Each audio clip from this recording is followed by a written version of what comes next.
Hey guys, this is Sheri Ann Richerson from experimentalhomesteader.com, and tonight I'm doing another DIY decor idea.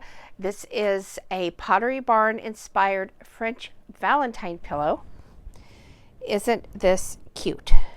Okay, and I'm actually going to do two different ones, but the other one I'm going to actually show you step by step. So this was my initial design.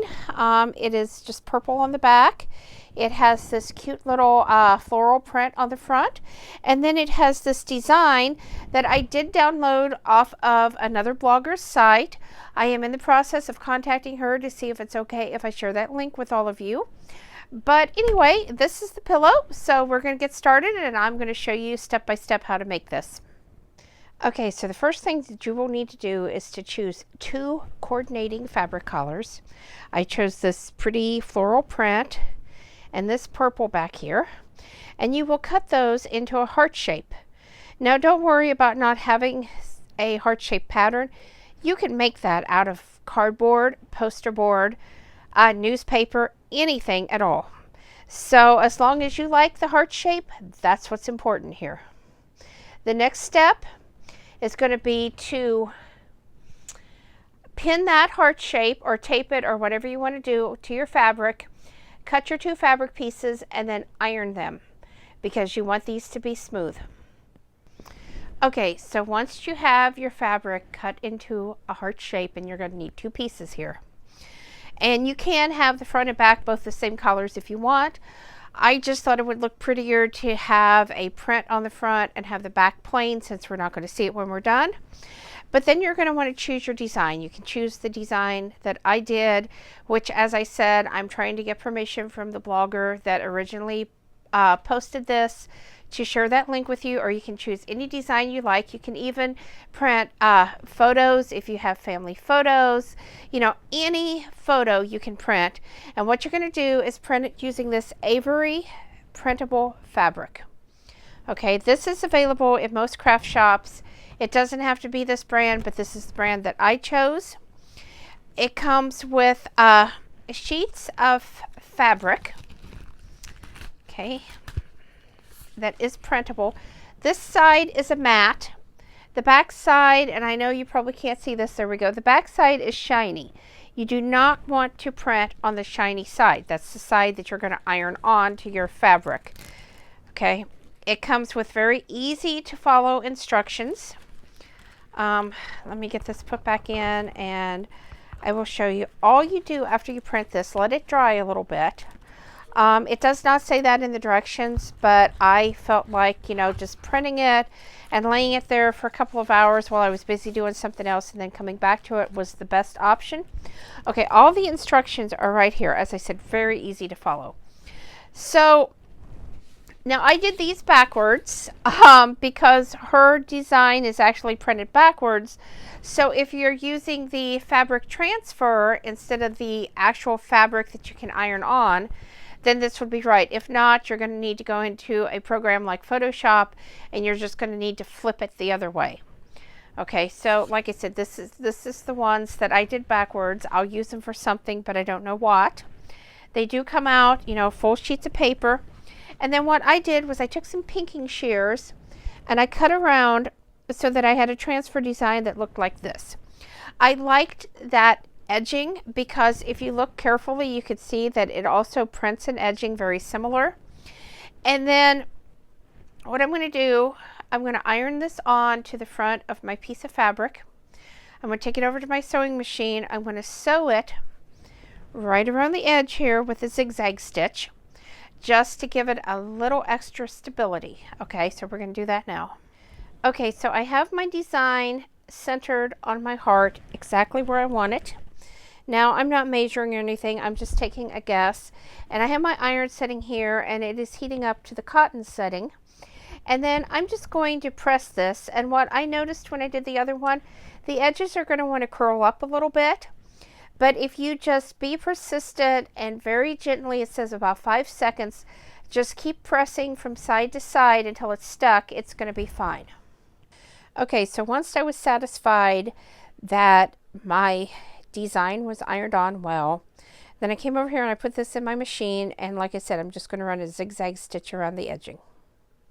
Okay, so I have the zigzag edge around here, and this is what it looks like. Now this was purely by choice. I did not have to put this zigzag stitch here if I did not want to, but I thought it looked kind of neat, and so that's why I did it.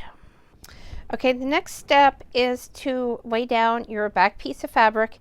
Fabric does have a right and wrong side, and you will have to look at your piece of fabric to determine that. And then you're going to lay this, you want the side of the fabric, the right side of the fabric, facing upward, because this is going to be on the back of the pillow on the outside when you're done. You're going to take this piece of fabric that you put the design on, and you're going to lay it face down over the back piece of fabric. And then we're just going to take some pins, and we're going to pin here along the edge, and then we're going to take it over to our sewing machine and sew it.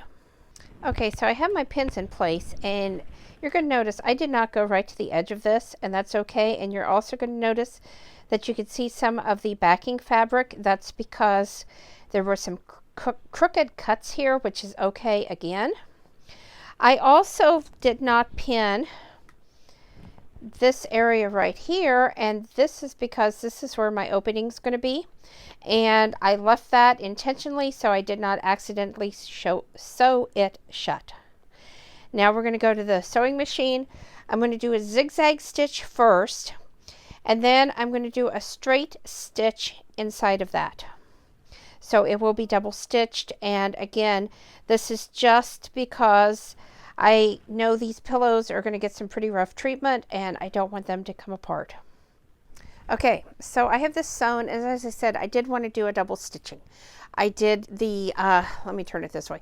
I did the zigzag really close to the edge, and then I came in a little bit and I did a straight stitch. I did leave an opening at the bottom, and we're going to turn this right side out now. And then on this one, I actually had some lace picked out, but I didn't have enough to do both pillows, so I'm going to pin some lace to this on the right side because of the type of lace that I have. It actually is supposed to be completely visible. And I'm going to sew that lace on, and then we're going to come back and we're going to stuff it, and we're going to seal it shut. So almost have this right side out, so you can see what it looks like here real quick. Okay, all right, and this is what it looks like. Just you know, there's little pieces I still need to straighten out, but we basically have a heart shape on the front, on the back, and now I'm going to pin the lace to this and go back and sew it. Okay, so I have gone ahead and pinned the lace on. Now it will straighten out as I sew it, and I'm going to go on over and sew it, and then we'll be back. Okay, so I completed the project. As I said, we started out with the one that looks like this, that does not have any lace on it. And then I did a second one that does have lace on it, which I think is just super, super cute. I will give you a better view of these here in just a moment. But a couple things that I learned. The next time that I sew lace on the outside of a pillow, I think I'm going to sew it to the front piece first, and then go ahead and flip it over and sew it together. I had really wanted to show the pretty edging of this lace right here, and I had not wanted it hidden, but after I stuffed the pillow and I tried to sew it there in that little spot that I had left open for stuffing it, that was very, very hard to do. I could not find my hand needle, so I tried to do it by machine.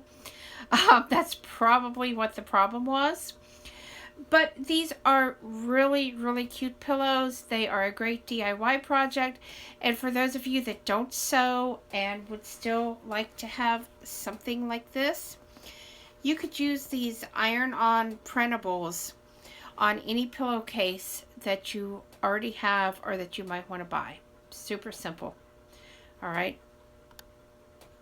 Okay, so as promised, here's what the two pillows look like together. This is the one with no lace.